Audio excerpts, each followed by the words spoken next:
बार एक जंगल में टोनी चिड़िया का परिवार रहता था। वो लोग सीधे साधे थे। टोनी चिड़िया की बहू मुनमुन पढ़ी लिखी और खूबसूरत भी थी। उसे सजने संवरने और मेकअप करने का बहुत शौक था। टोनी की एक बेटी बुलबुल भी थी। वो दिखने में बहुत ही साधारण थी। एक दिन, बहू, ये क्या दिन भर अपने चेहरे पे लीपा पोती करती हो? ढंग से घर का काम कर लिया करो। दिन भर अपनी ही ब्यूटी संभालने में लगी रहती हो।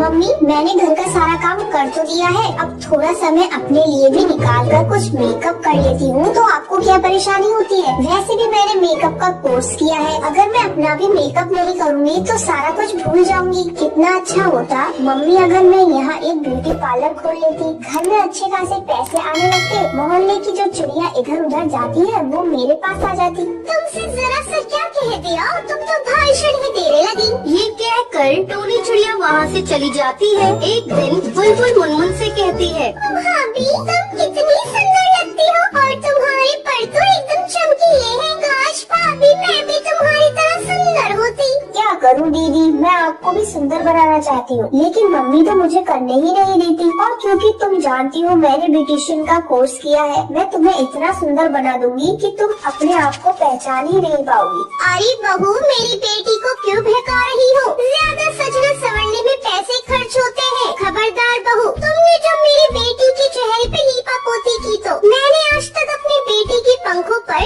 सरसों के तेल के अलावा कुछ नहीं लगाने दिया है। और ये जो तुम शैम्पू वैम्पू लगाती हो, इससे क्या होने वाला है? मेरा घर एक डिटर्जेंट ही जिंदाबाद है। उससे मैं कपड़ों को भी धो लेती हूँ और बालों को भी धो लेती हूँ। खाना बनाने के लिए जो सरसों का तेल आता है उसे परों में भी लगा लेती हूँ। खाना भी बनता है और बाल में भी लग जाता है। अलग से कुछ खर्च नहीं करना पड़ता।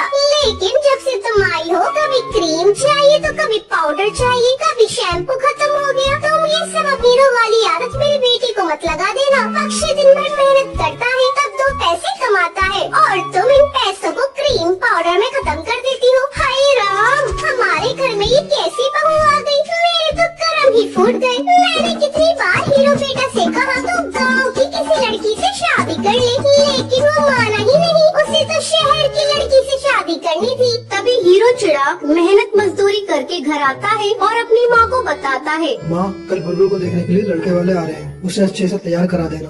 बुलबुल बेटा, कल तो अपने बाल और परों में सरसों का तेल अच्छे से लगा लेना और तुझे मेकअप करने की कोई जरूरत नहीं है। अगर तू मेकअप कर लेगी लड़के वाले तुझे चुड़ैल समझेंगे। अगले दिन लड़के वाले बुलबुल चिड़िया को देखने के लिए आते हैं, लेकिन लड़का बुलबुल को रिजेक्ट कर देता है। लड़के वालों के चले जाने के बाद मुनमुन बहू टोनी से कहती है, मम्मी, अगर आप बुलबुल का मेकअप करने की इजाजत दे दे तो मेरा कमाल देखिएगा। ठीक है बहू, जब तुम इतना कह रही हो ये भी करके देख लेती हूँ। टोनी को आखिरकार मुनमुन के आगे झुकना ही पड़ता है। अगली बार जब लड़के वाले बुलबुल को देखने के लिए आते हैं तो बुलबुल चाय लेकर आती है। ये लीजिए, हमारी नंद साहिबा आ गई। देखिए मेरी नंद कितनी खूबसूरत है और मेरी नंद सर्वगुण संपन्न भी है। आप लोग पूरी तरह से तसल्ली कर लीजिए। मोंटू कबूतर की माँ बोलती है, बेटा तू भी अपनी तसल्ली कर ले, फिर बाद में मत कहना मैंने तेरी शादी जबरदस्ती कर दी। मोंटू कबूतर के ऊपर बुलबुल चिड़िया की खूबसूरती का जादू चल चुका था। मम्मी, मुझे लड़की पसंद है, मैं इससे शादी करूँगा।